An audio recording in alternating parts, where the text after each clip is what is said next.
Welcome. It's so good to see everybody. I'm so glad to have you. Welcome to drboycetv.com, the home for intelligent black people. My name is Dr. Boyce Watkins, and today I have a special guest, Brother Ric Mathis. Rick is an extraordinary film director. He is one of the great film directors in our community, and he has partnered with us to create a black-owned film industry. Now, you guys know we've talked about black folks owning our own movies and creating content that really comes from the community. We're not talking about movies that are connected to Hollywood and all this other stuff that are backed by Hollywood with their agenda. We're talking about movies that have the black agenda, meaning that basically black first, that we matter the most. And so we have spent years working on a project called B1 the Movie. And I know you're going to love this project. It's going to be released in the summer of 2023. And so without further ado, I'd like to welcome my good brother, Ric Mathis. How you doing today, man? Hey, I'm doing great, man. How you doing, Dr. Watkins? Doing good, brother. Doing good. And I want to let everybody know, shout out the city you're from. And I want to say hello to Yolanda Baker out of Wichita, Kansas. Gregory Bowers, Melanated Rich Combo says, let's go, Doc. All right, I'm ready to go, man. You got me pumped up. I'm ready to go. Gregory Burns, I'm with it. Gregory's with it. I'll go to battle with him any day of the week. Nicole Nobles, Gloria Shelton, so good to see you. Shout out the city you're from and let us know where you're coming in from. And B1 to everybody in here. So let's get started. Let's just talk about this, man. This is a blackbuster summer, right? I'm sure there's like an Avengers movie coming out. There's always one of those, and maybe eventually another Creed movie and all this other stuff that's out here, and that's all good stuff. But this is our stuff, right? This is what we own. We're creating this, and you and I got together and talked probably almost 3 years ago now about this project called B1 the Movie, where we wanted to bring in some of our blackbuster stars, some of the people that we admire, not the Hollywood types, but the people that are really down here doing the work, really connected to the community, and literally make a film for the ages that is black financed, black owned, black distributed, bliggity black, B1 black. That's a special brand of black. So tell me about this project, man, because I know you put a lot of blood, sweat, and tears into this. Just go ahead, brother. Man, B1 the movie is, like you said, it's a blockbuster. Just to kind of share the synopsis with you all, man. And first off, I want to start by saying thank you, Dr. Watkins, for trusting in me with B1 the movie. There's a big movement with B1 the movie, and it's like, with B1, with the B1 movement. So to create the movie around that movement, was very near and dear to me, man. So I definitely want to take my hat off, man, and tell you thanks for partnering with me on this project. But to just kind of share the synopsis with you all on what B1 the movie is. The current economic crisis has opened the eyes of Black people in America and put emphasis on the fact that we must get on code and put our needs first. Dr. Boyce Watkins and filmmaker Ric Mathis examines the state of the Black community with this intriguing question. What is it going to take for Black people to start putting Black people first? And I just kind of want to pose that to the people. Like, what do you think? And y'all can put it in the comment. It's going to take for Black people to start putting Black people first. Like, what is it going to take?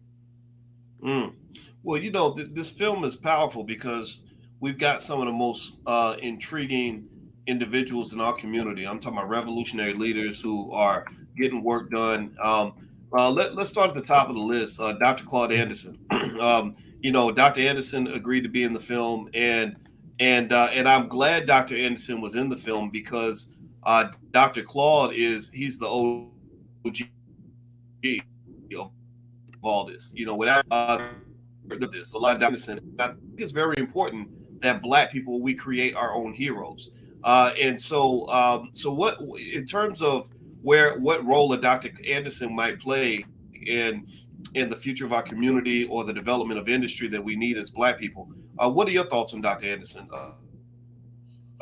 Rick? Man, I think like you said, he is the gentleman in the film. He's the hero in the film. He in the film he talks about race and how the term race came about, stating that it was a race to get to America.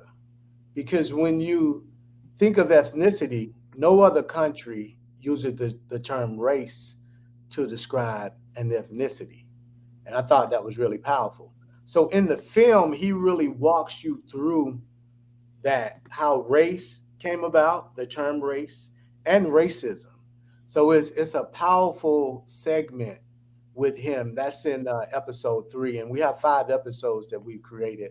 But Dr. Claude Anderson really like digs in on that, man, and just kind of knocks it out the park in that segment. So I would say he's the giant, man. He's really the icon of this project of this B1 film. Well, I feel like Dr. Anderson, people like him are the thing I think black people have to understand is that there's a reason why Dr. Anderson is not a part of mainstream media. It's because the revolution really won't be televised. CNN is not going to be interested in hearing about black people truly becoming independent enough that we're not leaning on this Democrat Republican nonsense. We're not sort of waiting on Superman. That we're actually doing it on our own. And in fact, just this week, Rick, they invited Joe Biden up to speak at Howard University, and some of the I black saw that. people were pissed. Yeah, they were mad as Mhm. hell. They were like, "Wait a minute, you're inviting guys like him. He's the king of mass incarceration, but yet Dr. Claude Anderson's lived in D.C. right down the street from Howard University for decades, and they've never had him in there." And in fact, another rebel that we had in this film is this brother here, Rizza Islam, and Mhm. Rizza is a guy that during the pandemic, for example, he was put on some sort of most wanted list, most something list, right? Where Yeah. he was so committed to serving his people in his way. And I stood by Rizza the whole pandemic. I didn't care. I said, you know what? I'm sure you're gonna start surveying me because I'm kicking it with this guy, but I'm never going to leave the side of this brother because I think that you've got people in the community that will go to war for you. And I Mhm. think black folks have to really understand that. Like instead of looking up to some rapper that don't give a damn about you, or some actor that's gonna go marry a white woman, why not look up to the people in your community that are gonna be there for you when it really goes down? So tell me about that in terms of how you were putting together this film and going through all the different people that were in the film. I mean, I can keep going down the list. Queen Afua and Nuri Muhammad, Speech from Arrested Development, Jay Morrison, Julian Gordon, Dr. Anna Brown, Ash Cash, Vicky Dillard, etc. How did you go about sort of crafting the message of the film? Man, so when you have like we interviewed over, I would say 40, 45 people for this film. That's a lot of people. And we wanted to highlight the people that were really making headways and really had a voice in the community. So the way that I went about crafting the film, I wanted to, if you have a pie, I want to slice that pie and have a conversation on the things that are very important in our community.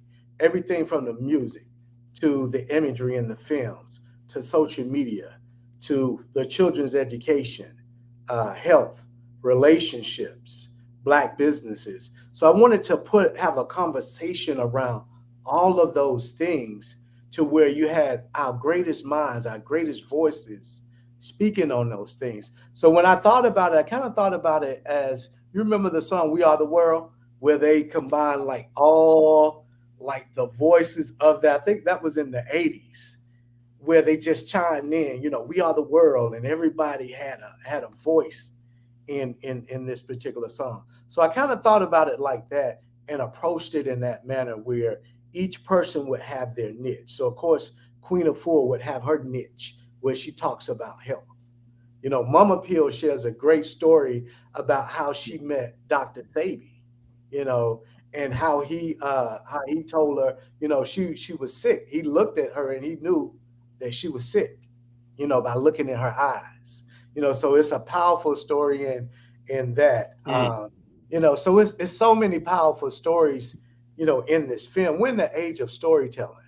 So I really wanted to hone in on some of those iconic stories, if you will, from these iconic people in our community so that this could be etched in stone and we can have this and share with the kids, our kids, and say these were the people that we were looking at when the pandemic broke and all of these things, these economic crisis was going on. with the dollar, because I feel that we're in a very pivotal time right now when things are being disrupted. So we need to document this time so that we can share, with our kids, what was going on and who were our thought leaders in this particular age. Yeah, and I think that's important, right? When you talk about this film, and the film, by the way, everybody, is called B1 the movie, and we're going to release it this summer.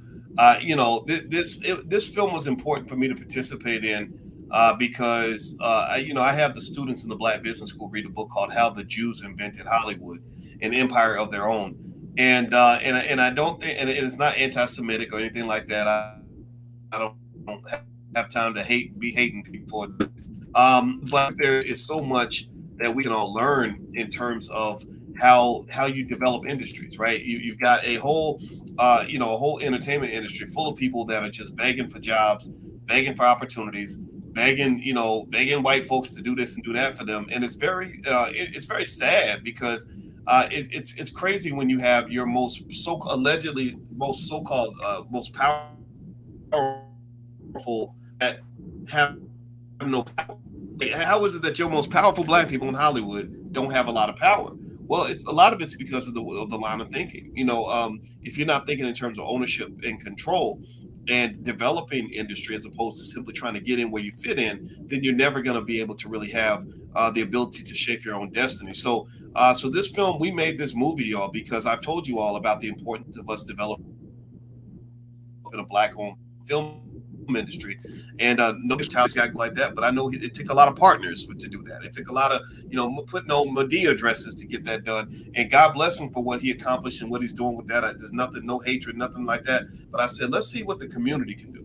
Let's see what we can do when we really represent ourselves in the best way and really have something that is really going to lay a foundation where our people will stand tall and proud, independent. We could piss off anybody and still be okay. And that's what this film, I think, represents. And these were the individuals that I consider to be my movie stars: the Vicky Dillards, the Dr. Claude Anderson, Riza Islam, Nuri Muhammad, Queen Afua, Jay Morrison, Julian Gordon, D1. Right, like these are people that are the leaders in our space. So now you said you interviewed 45 people for the film. Yeah, I see. it was around 40 something people. Okay, Yeah. I see on this list. I see about maybe 14. Is there like an anywhere I get exhaustive list of Yeah. everybody at some point? Because I want to see. I'd like to see that whole list because I want people to know how much work you put into this. Because it wasn't no simple project. No, it definitely was not. Let's see.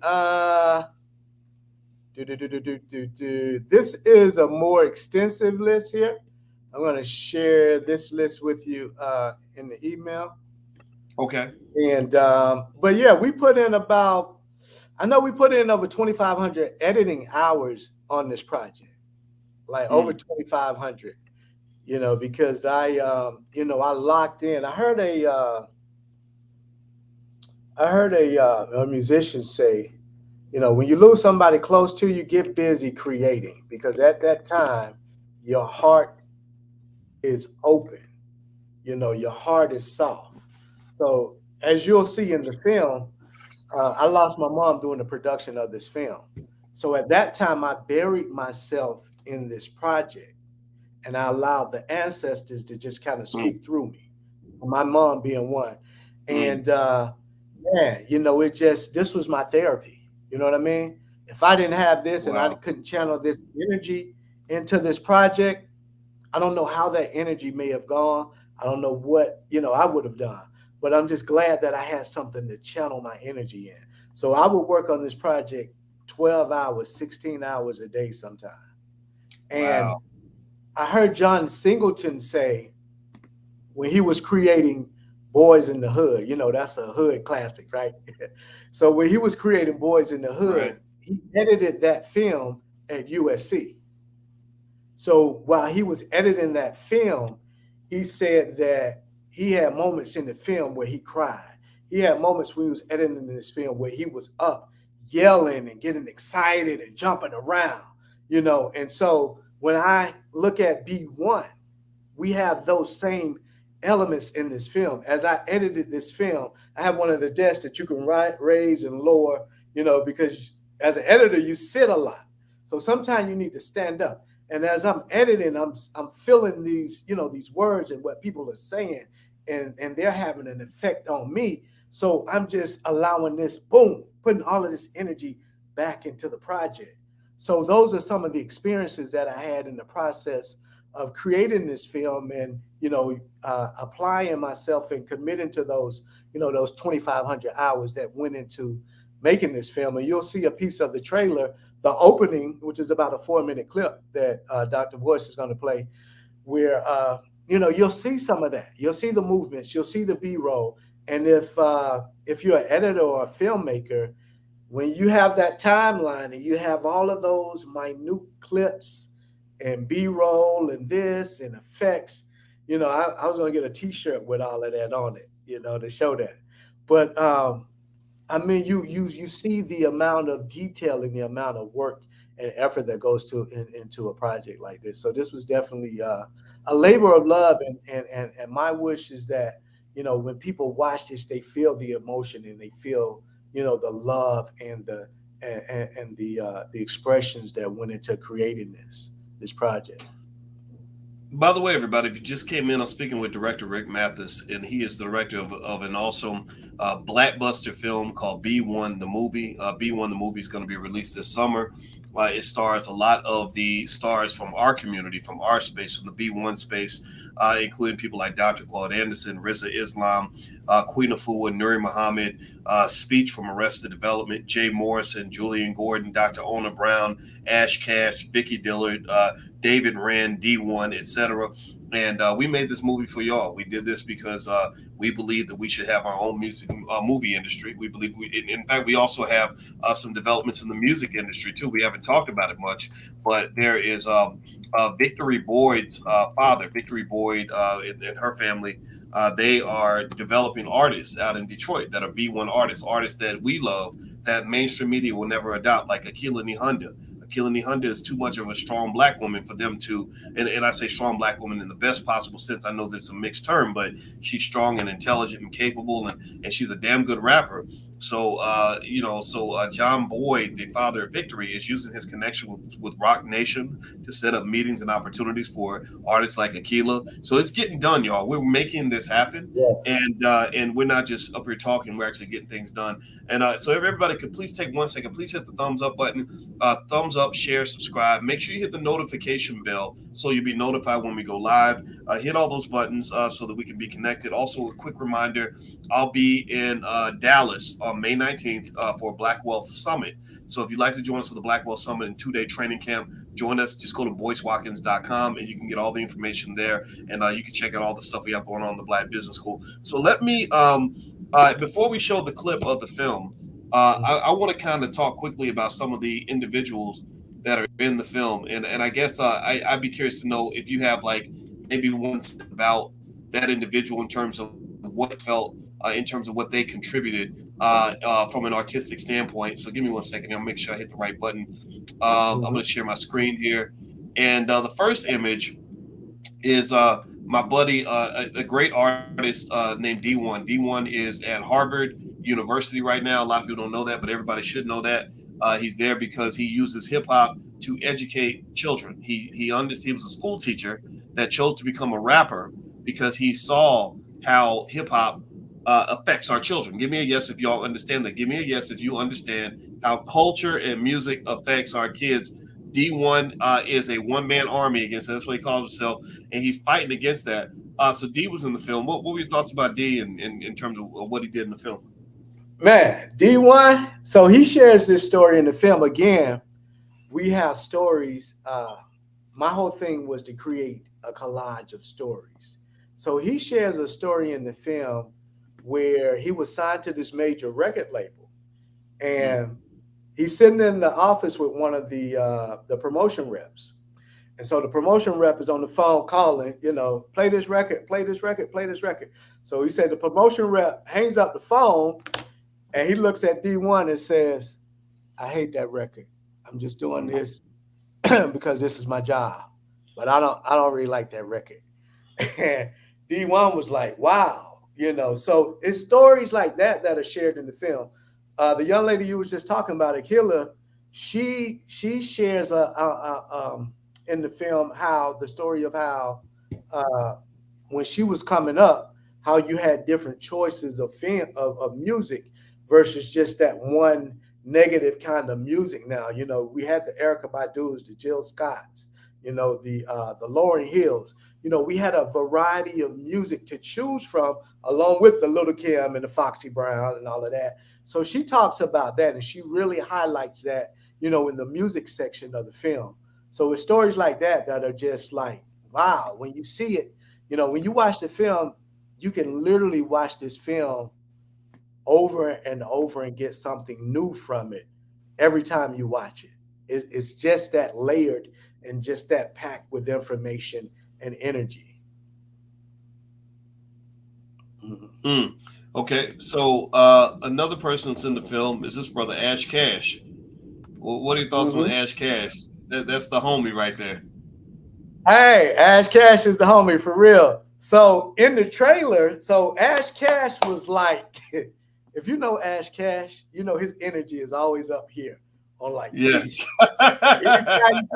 And he got the New York accent. So Ash Cash had he shot the show The Vault, in the studio in our studio. So if you know him, his energy is way up here. So I used to literally be on set, with Ash Cash all the time while he was shooting in The Vault. But his energy is like he's like the Buster Rhymes of the film, if you will. Like he Mm. just brings this electrifying energy, which you'll see in the trailer.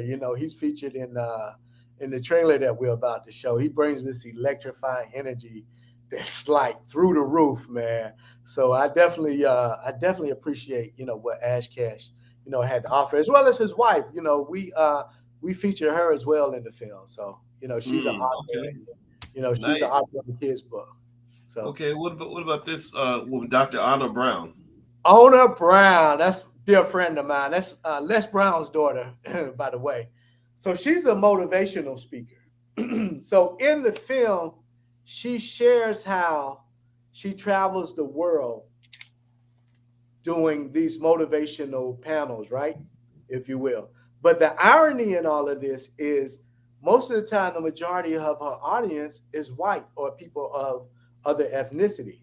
So she shares a Mm. story as one time, I think she was in London, and this lady came up to her and she says, I'm going to buy your books. I'm going to buy your information. But we have to create our own on a Brown. You do understand, right? And Mm. Odo was like, yes, I understand. And I appreciate Wow. you, for being real and sharing that with me. So at the end of the day, it's no secret. Other races are putting their race first. So the question again is, what is it going to take for us to put our race first and be unapologetic about it? Right. Right. Well, And I that's ain't the apologize. Yeah, that's the question that is repeatedly asked in the film. But we also offer solutions. It's not a film where, we're beating our people up. We're doing this in love because at the end of the day, I feel like it's going to take love. And we share that and express that in the film with a surprise ending. Like the ending is amazing. When you see the ending, you're going to be like, wow. I mean, it's like literally when I watch the ending of this film, I literally get goosebumps every time I watch the ending of this film. Like, Mm. no joke. Okay. I can Speak about this young lady, Miss Vicky Oh Dillon. man, She's Vicky Dillon.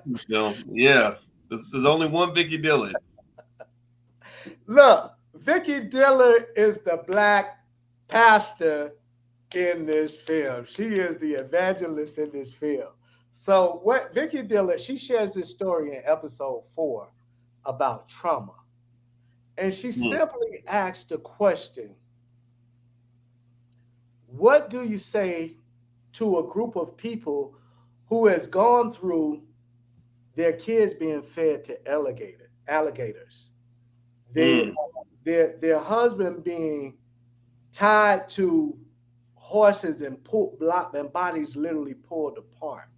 Like she goes through this series, and when I tell you, she goes for about 2 or 3 minutes of this series of things What do you say to a group of people that has been through this, but yet it's still we're still standing and we're still on their heels? You know Mm, what I'm saying? She started with the Holocaust. You know, we know about the Jewish Holocaust and we know about all of that. But what about the Black Holocaust? mm, And right she on. walks you through that. I'm telling you, she's the black evangelist of the film, man. She's like, ah, she Yeah, and Vicky Bill is again, one of a it's a kind. story. Yeah, it's a story. And now Julian Gordon, oh my gosh. So again, so in episode 2, because again, we have 5 episodes. Each episode ranges from about 10 minutes to 20 something minutes. And the great thing about this film is you can literally watch one episode, have a discussion around that episode, or go through the curriculum. We're actually creating a curriculum that's going to parallel the film. So we're taking comments that were said in the film and things that parallel the film, and we're creating exercises. So you'll actually be able to go through and have exercises that you can go and you can journal and write your diary. Like it's a whole thing that we're doing. But Julian Gordon, right? So Julian Gordon is really highlighted in episode 2, the social media part of episode 2. And what he talks about in the film is how he fasts from social media, but not only does he fast, he curates his feed by what he likes, by what he follows, by what he shares, and how long he watches a video. So he literally walks you through these particular things that we may not be, aware of when we're doing, but we're actually curating our feed when we do these things. Everything from liking, from sharing, to watching a video to the end. Like all of these things really curate your feed. So, he said, he uses the example with George Floyd. Like you may say, okay, I don't want to see George Floyd, but if you're watching that video to the end, or you're sharing that video, or you're liking that video, then guess what? You're curating your feed. So that's something to think about. So again, when you watch the film, it's Mm-hmm. so highlights. This is like the film is like, Coming to America, where you have all those classic lines with Eddie Murphy Yeah. and Arsenio Hall and Samuel Jackson. This is the Coming to America of documentaries. Like there's so many Wow. classic lines in the film. Like when you watch it, it's so many classic lines. You're gonna be like, wow. And Wow. I give you another one real quick. And this is like one of the funny parts of the film, right? So Madam President in the film, she says, we're talking about the music, and we're talking about using, the word bitch and hoe in the film, excuse my French. But Mhm. she says in the film, there's Madam President. She says in the film, what if Jesus would have said, go down there and heal that nigga? Go down there and heal. What if Jesus would have said that, right? You know what I'm saying? Like, just think about that for a minute. Man, man, I think that's powerful. I'm just sitting here looking at the different people that are in the film, and you sent me the longer list because when you sent me the list, I saw the shorter list. And I said, wait a minute, I know we had a whole lot more people in there that That's the that really abbreviated are list. making the difference in the community. Yeah, and I want to make sure I'm gonna try to invite them all in here and have panels and everything because the thing about it is these are our black leaders, in my opinion. I mean, I do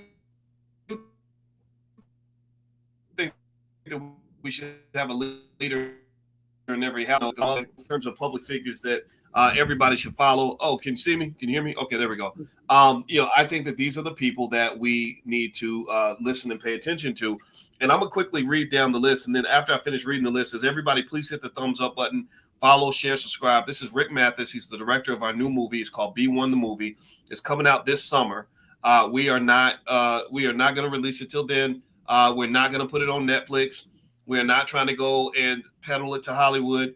We have our own distribution network, and that distribution network, it's not NBC, it's not ABC, it's not CBS, it's not ESPN. It's called YOU. It's called YOU. It's called WE. It's called US. You, we, us. We are our distribution platform. So I'd like for everybody, if you could, in the chat, let us know that you plan to not just watch the film when you can, but also you will share. Tell everybody about this. We are building what is going to become a $1 trillion film distribution industry in the Black community.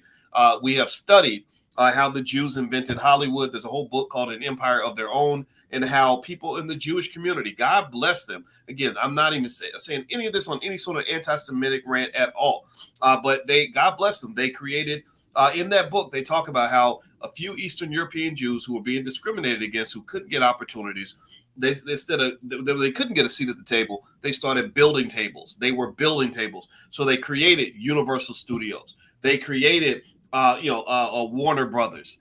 They went and created 21st Century Fox. They created the William Morris Agency. They created everything that they wanted to create, and they had less money than us.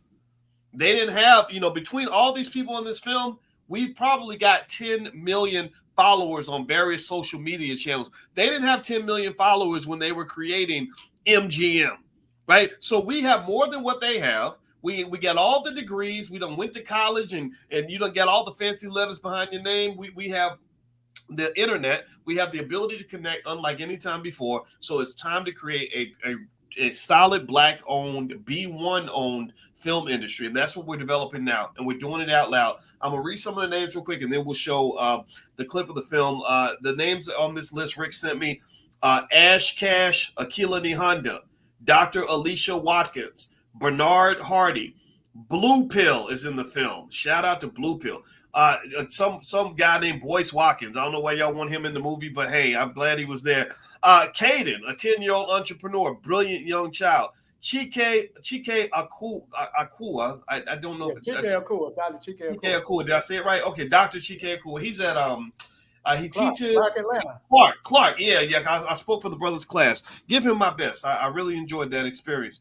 And I like his open-mindedness, by the way. Christopher Emmanuel, China Bethany, Constance Carter from the Fly Nubian Money Network, David Wren, D1, one of the best rappers alive, Dr. Claude Anderson, Giselle Martin, who is a child and who's an extraordinary young actress who's already starring in all these movies now, Jade Arundel, who was working with Tariq Nasheed on his conference. Shout out to Tariq. Shout out to his whole crew. We love them. Jay Morrison, who created the Black House. Let's see who else is in here. Jay Ortiz, extraordinary rapper out of California. Jeff Lightsey Jr., who is becoming one of the leading HBCU sports commentators in this country. Jewel Tankard. Julian Gordon, who just today, I had Julian right before you and I spoke, Rick. Julian just announced that they've helped create a $250 million worth of Black-owned real estate. They literally have helped Black families acquire a $250 million worth of real estate. How many? Give me a guess or no. How many of y'all know a single celebrity? Any celebrity, you name one, pick whoever you want. Oprah on down. How many of those people can say that we helped the Black community acquire a $250 million in real estate? Do you understand the words that are coming out of my mouth? Do y'all understand how significant that is? This is real work. This is what you call getting it done. And I want you all to know about this. Let's keep going. I'm going to keep reading. I'm going to get through this list. Jedediah, Keisha. There's not a last name. Does Keisha have a last name or is it just Keisha? Keisha and Jedediah, that's the Black love story. I didn't get their last name. Okay. But, yeah. Oh, well, Black love. You can't do nothing without Black love. King Randall, a 23-year-old kid, started a school down in Georgia. King Randall, my man. He served his country in the military, came back to his community, started a school for boys, got it off the ground, getting work done. Didn't take 10 years to start the damn school. He started the school in a few months. That's called getting it done. King Randall, one of the most solid brothers I've ever met. I love that guy. We made a donation. My wife and I, as soon as we saw his school, we I called him up and I said, I don't know you, but I'm gonna give you a few $1,000s to support what you're doing, and I'm gonna go public and give you a shout out because this is the kind of work that needs. We need the executioners in the community. He's an executioner. Let's keep going. A few more names. Lene Javette, who is now Dr. Lene Javette, who is an expert on Black women and entrepreneurship. I worked with Lene for years. She's extraordinary. Lawrence Watkins happens to be my brother. He's actually working on a multi-billion-dollar project out in Tulsa. I can't talk much about it, but believe me, they got big things going. What else? Mama Pill, Mary Dean Esquire, an extraordinary attorney. Brother Nuri Muhammad. Nothing to say about Nuri except, my Lord, that's a powerful Black man. Queen Afua, she helps us heal as Black people. We need healing.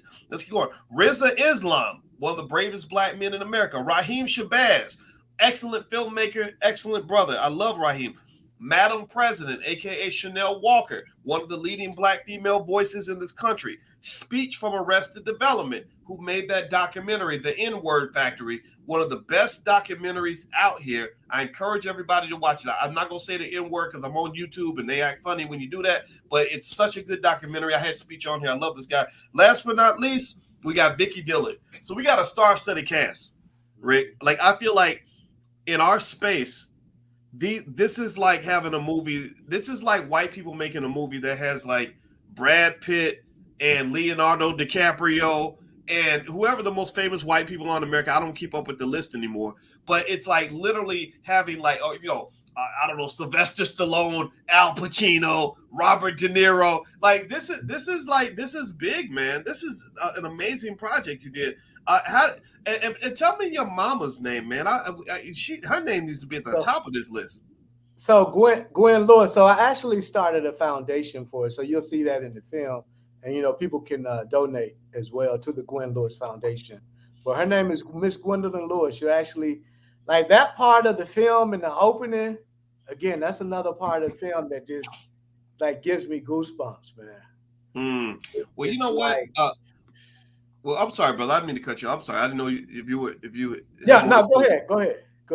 Yeah. Well, you know what? Shout out to Miss Gwendolyn Lewis, and I get it, man. I totally get it, and I think it's awesome that you dedicate this film to your mother. And when I heard the story, that was further inspiration for me because I'm thinking how nice it would be for her to be in heaven to be able to see us put this movie in front of 1 million people. Right. And we're going to do that. We're going to do that. Yeah. We will cement her legacy on every level. We will elevate our people with this film. This project is going to be, I'm personally going to be talking about it for the next couple of years. So y'all gonna get tired of hearing me talk about this movie. I don't think they're gonna get tired, Doc, because I mean and I say this humbly, and I have people kind of my warm circle that hey, what you think about this? What you think about that?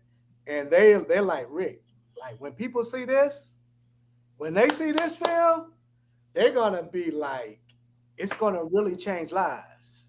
Like it's gonna really have a powerful impact. Like So wow. and I say that humbly, but my mom actually had a chance to see one of the scenes that I put in the film, and she said, I don't know if you remember when there was a riot in downtown Atlanta. I'm based in Atlanta. I'm from Atlanta. Yeah, I remember that.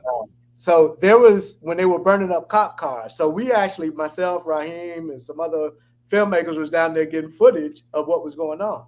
So we got real-time footage of the rioters or the protesters setting one of the Atlanta cop cars on fire. So I had that in the film. And she was like, take that out of the film. We got enough of that. Don't put that in the film. And this one she was sick. So I was like, wow. Let me so y'all want to see that. That's on the cutting room floor. But man, I don't know if you all are familiar with the ancestral mathematics, but we really highlight that in the film, and if you're not familiar with it, it really just says if you go back just 12 generations, it took 4,094 ancestors to create the person you are today. 4,094 ancestors. That's mind-blowing, right? So Yes. all of that is in our DNA. All of that is within us. And that's what it takes to create us, just going back 12 generations. Yes, absolutely. All right. So give me a yes in the chat if you are ready to see the first ever showing of B1 the movie. This is a clip Rick sent over to me. It's a 4-minute clip. Give me a yes if you're ready to see it. Also, I'd like for your help to make sure the audio is coming through. I want to make sure I do justice with the film by sharing the audio properly. So give me a yes after I start playing it to let me know you can hear it. Just say loud and clear, Doc, or something like that. And I'm going to go ahead and play. So without further ado, let me go ahead and pull this up on the screen so we can kind of enjoy this all together. And yeah, this is a Black-owned movie, so y'all should be proud. This is ours. We did this. We all did this together. So let me see. I'm gonna pull this up on the screen. Rick, I'm gonna minimize you and I take us off the screen. And this is on YouTube, so I'm gonna try to not quite make it totally full screen, but wide enough where it spreads out across the screen. And here we go. Let me turn up the volume and give me a yes, everybody, if you can hear it. And actually, what I'm gonna do is even mute myself right now, and I'm gonna mute Rick so that there's no potential audio feedback. So let me know if you can hear. So here we go. So I'm gonna go ahead and start this right.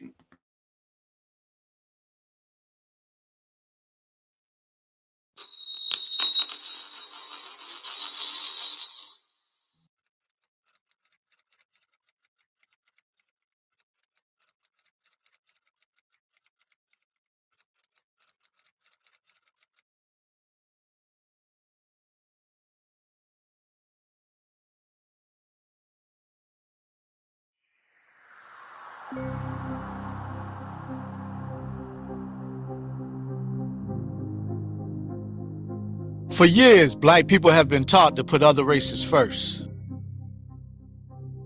But how would our community look when we establish a code of conduct that puts black people first?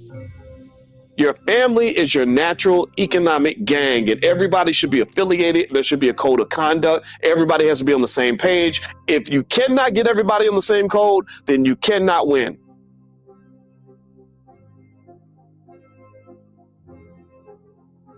All races have an unspoken code of conduct, from Chinese to Japanese, to Mexican to European. Even the KKK has a code of conduct that they operate under. They raise money for Kyle Rittenhouse. They raise money for George Zimmerman.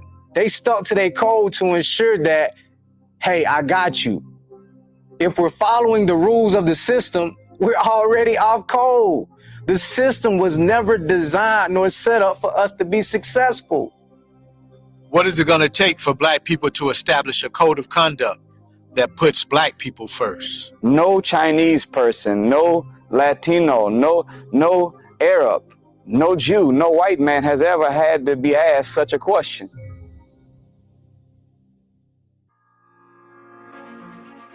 The first thing that we have to have is a code, and that code has to be a patronymic code because we are black. And if we look at the Constitution, that is a patronymic code that we can follow, but not actually use because that's someone else's code of conduct and code of building wealth and prosperity that is able to be passed through an heirship for generations and for perpetuity. But 99% of all the blacks in the country, whether they got an education from college or not, they don't know what the Constitution is all about. The Constitution was the first affirmative action plan in the United States, and it was written strictly and solely for white folk. That's why in the Constitution, 1 up to 12 is for white people. In those 12 amendments, you'll hear him he'll be talking about things like using very broad and ambiguous terms so that black folk can never figure out what the Constitution was about.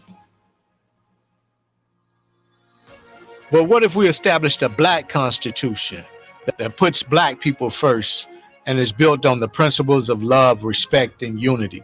If black people put black people first, then we will take the planet back. That's the fact.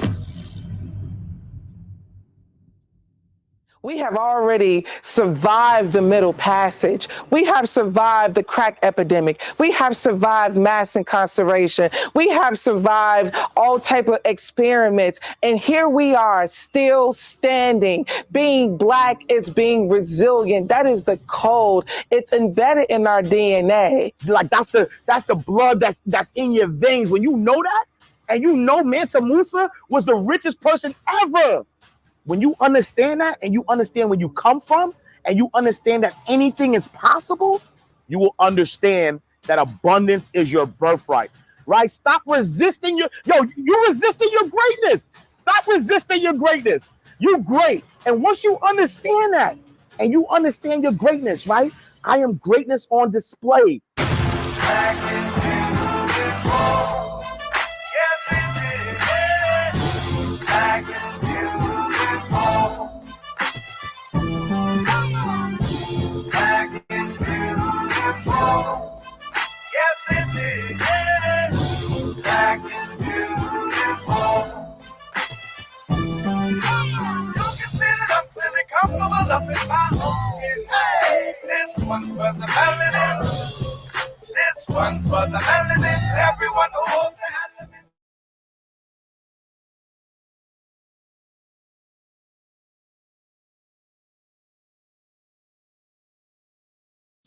Sorry, great job, man. Great job, Rick. Great Hey, job. thanks, man. A digital round of applause for Rick and his hard work and putting this film together. And that's just a piece of it. I have seen so much of this movie, and I can tell you all it is extremely good. It is going to blow your mind.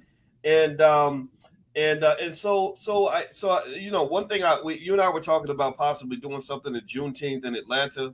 And I guess maybe that might be the place where we could consider releasing it, or also, of course, at the All Black National Convention.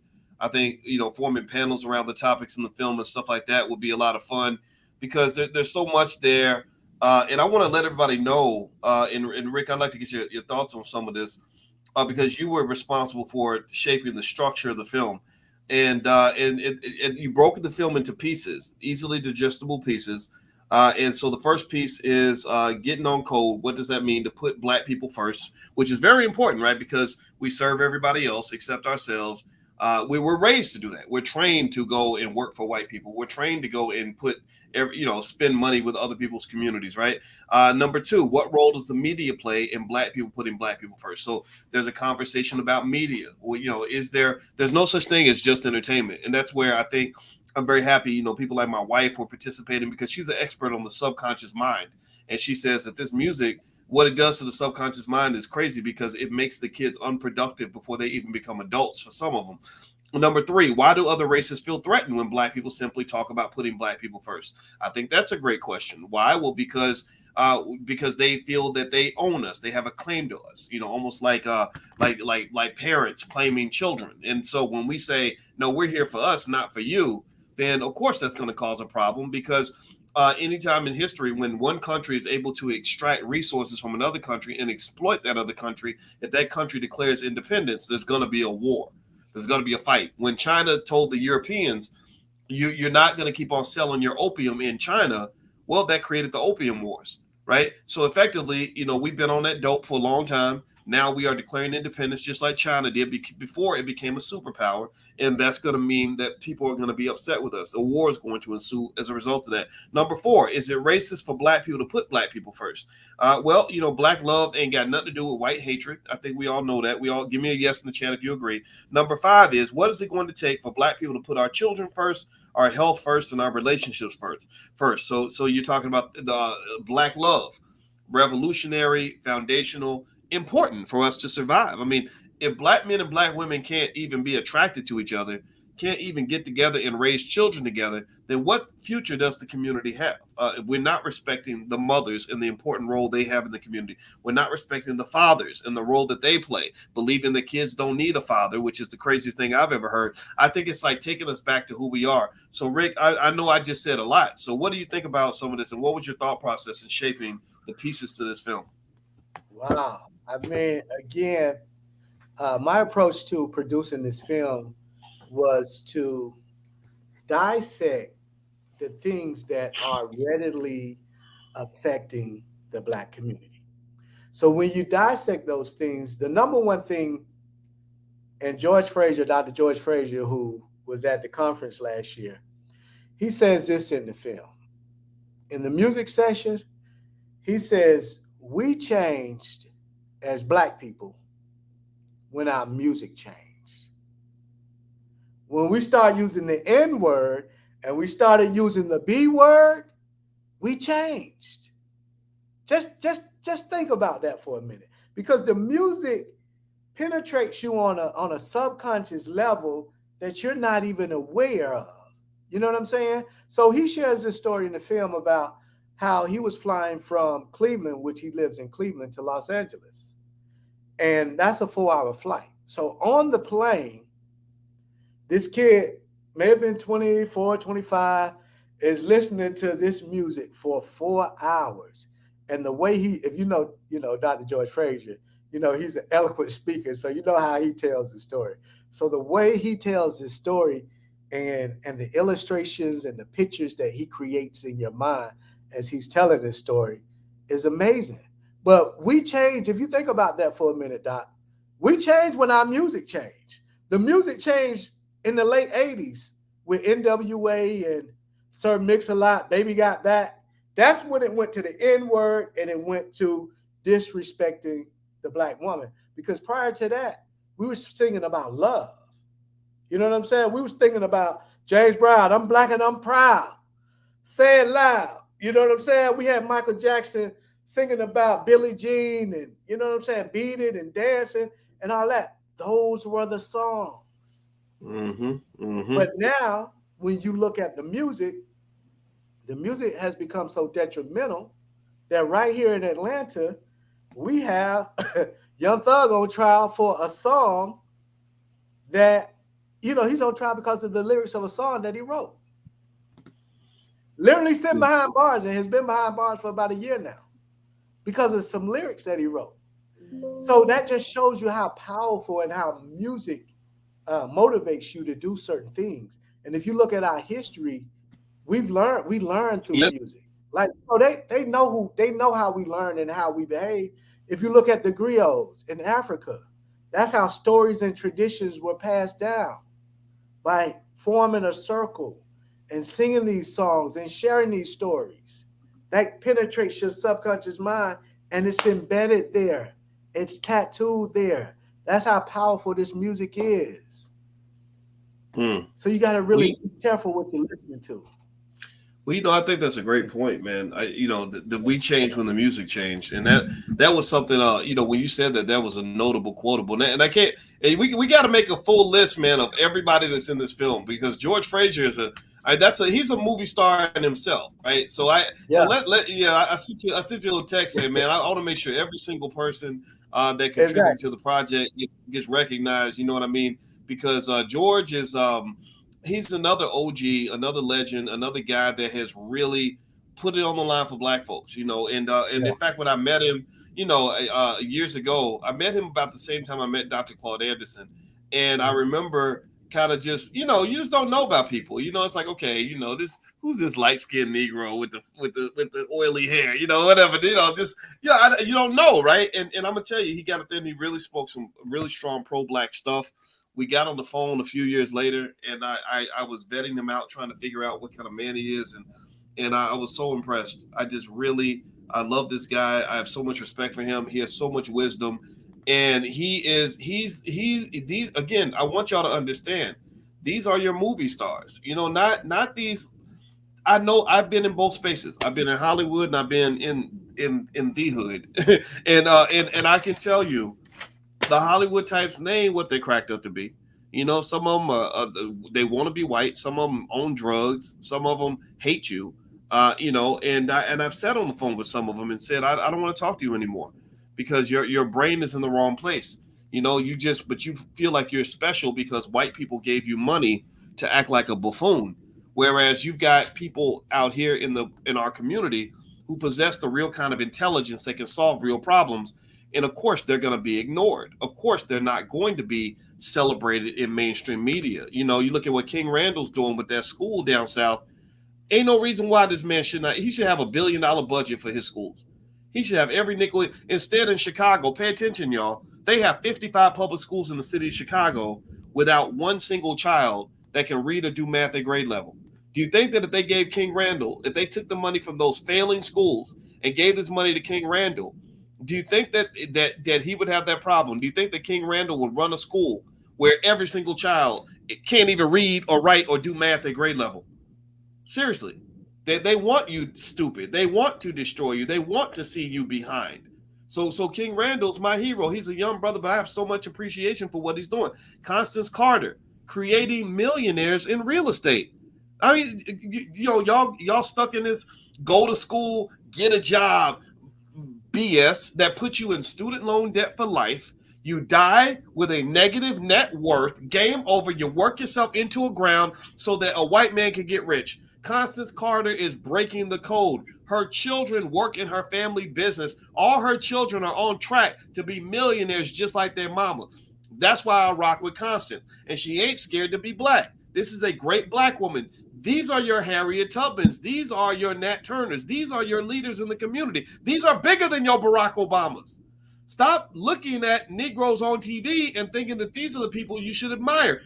The people that you need to look up to are the people that we chose for this movie. Madam President, out of Chicago, father was killed at 13 years old. She is a heavyweight in Hollywood. She's the only person I know who has worked at Tyler Perry Studios, Ava DuVernay Studio, Oprah Winfrey Network, worked on 50 Cent show Power, whichever one it was, and is extremely creative and capable and loves the hell out of black people. Let's keep going.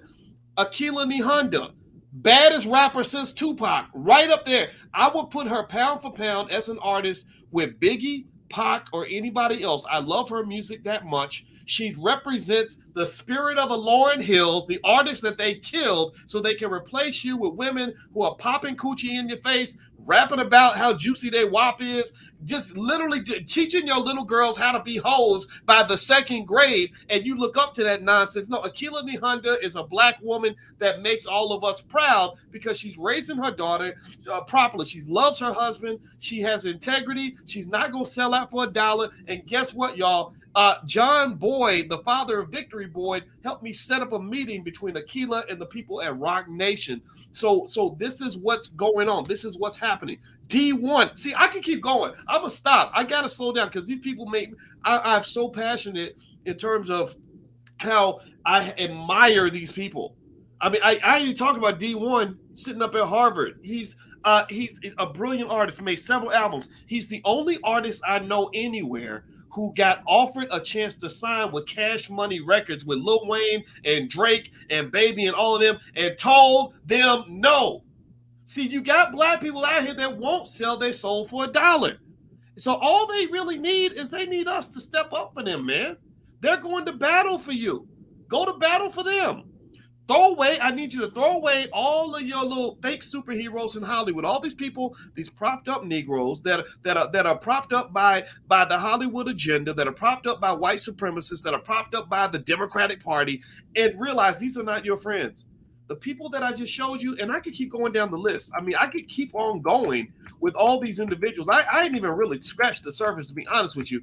But these are the people that have your back. So can I at least get a yes confirmation in the chat that we're going to start becoming conscious about who we choose as our leaders, who we choose as our heroes? Are we going to look at some guy on TV, or are we going to give more attention to a person like Dr. Claude Anderson, who's been fighting for your black butt for the last 50 years? We got to grow out of that. It's extremely important. I'm done talking, Rick. I'm going to let you get the last word. Where do we go from here with this?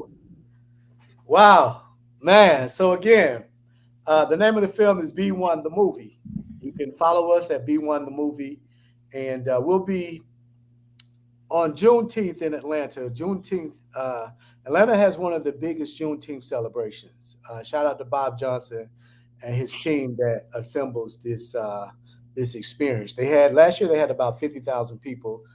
This year they're expecting over 100,000 people because, of course, it's a national holiday, so now everybody is kind of jumping on board, and you can see it reflected in the sponsors. Yes, sponsors for everybody from the A-list radio stations to the news stations to all kind of brands that are sponsoring this year's Juneteenth.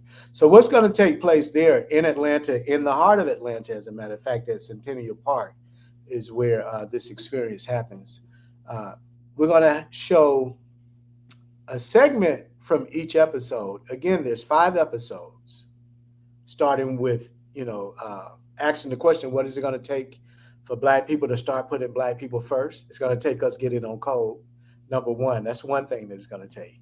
Episode 2 deals with, again, entertainment. It deals with music, film, social media. So it deals with, all of those media outlets. So episode 3 deals with race. It deals with the word racism and how was a race to get to America. Episode 4 deals with, and again, episode 3 is, why do other races feel threatened when Black people talk about putting Black people first? Because again, we were their platform, as Dr. Claude Anderson so eloquently says in the film. Episode 4 really deals with self-worth, self-preservation, and self-love. Like, it's going to take those things, you know what I'm saying? Those are the key elements, the key ingredients, so we're going to show a segment from that episode. And then episode 5 is, what is it going to take to put our children first, which is education, which we talk about Project 2070, the Black Core 3, which, is elements or projects that Dr. Watkins has. So we talk about those things, and then we go to health, which is very important. You know what I'm saying? Like, health really should have been at the front, but I think music is has a little bit more effect, than the health. And then the last thing is relationships. We talk about relationships. So, and we have this surprise ending that's just going to really blow you away at the end of the film. But you're going to be like, wow, that's beautiful. This is really what it's about. This is what B1 is about. You know what I'm saying? It's about Black love. Put love first. It's going to take you loving yourself enough to put your health first, to put your relationships first, to put media first, to know what you're allowing your children to listen to, know what you're allowing, yourself to listen to. So that's what it's going to take. So on June 17th, we're going to show a segment of each one of those episodes. And then we're going to follow up. Now, I hadn't talked to you about this, Doc, but I think we should probably do the premiere in Chicago, as well as do it online simultaneous. You know what I'm saying? So the people that are around the globe, who can't make the in-person screening, they can watch it online at the same time we're screening it in Chicago, in your hometown where you live. So I hadn't talked to you about that, but I think that would be pretty dope. And then from there, we'll have it on all the major platforms and you can watch it. But we really, really need you all to get behind this project, to go to B1, the movie, on Instagram, on TikTok, because we're going to disperse a lot of information about, things that we'll be doing around the film. Because again, there's a curriculum that goes with this film, as well as we're going to have experiences. We're going to have the B1 experiences where we may just show one episode and have an entire event around that episode. So you're on mute. You're on mute, Doc. Sorry, give me one. Sorry about that. All right, so everybody who wants to follow the film and keep up with the progress of us developing a Black-owned film industry, you can go to B1 the Movie on Instagram or TikTok. And also, this is Ric Mathis, so everybody should follow him. Your social media, Rick, it's at Ric Mathis. At Ric Mathis, yes. Okay, and it's RIC, Rick without the K, RIC. Okay, so everybody follow Rick at Ric Mathis so you can kind of know what Rick's got going on. And also, and Rick, give me that full list of everybody that's in the movie when you get a chance, because we didn't miss Professor James Small. Like you sent me a message about that.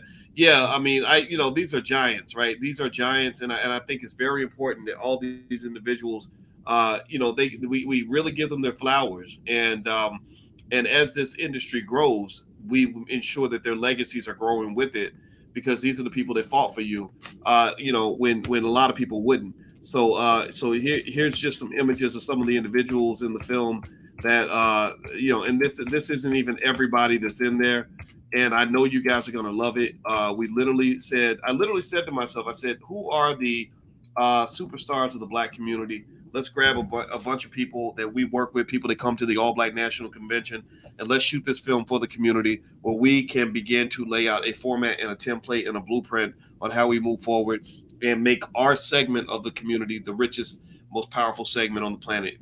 Every Black person don't want to be B1, and that's okay. God bless them. But for those who are looking for something different, who are tired of the nonsense, who want to grow and elevate and create generational power and legacy, this movie's for you. So thank you very much, Rick. It was great to see you, brother. Thank you. Thanks again. All right. Shout out to the people that helped assisted with producing this film, from Raheem Shabazz to Jason Noor to Dr. Janae, Taryn. There's a lot of people that helped to make this project, come to fruition. I definitely want to say thank you, and thanks for being a part of this project. Absolutely. All right, everybody. Well, thank you so much for listening. We'll keep you posted. If you want to be notified when the film is available and everything else, all you got to do, just go to boycewatkins.com and you can get on our email list. Also, there's a list of AI stocks that I'm invested in that I think would be great investments for your family as the AI revolution takes off. You don't want to be left behind. You don't want to miss out on the wealth that's going to be created in this industry. It's already starting to show itself. So if you want a list of AI stocks that I like, just go to boycewatkins.com. Also, you can join us this week in Dallas, May 19th. I'm doing a 2-day Black Wealth Summit. So feel free to join us in Dallas. We're going to do 2 days of training and networking around wealth and business development and everything else. So if you're all about that and you want to be in that space, then feel free to join us in Dallas and fly on down. So have a good day, everybody. God bless you. Thumbs up, share. Make sure you subscribe, hit the notification bell. Thanks a lot, Rick. And you guys have a wonderful day. Take care now. Peace.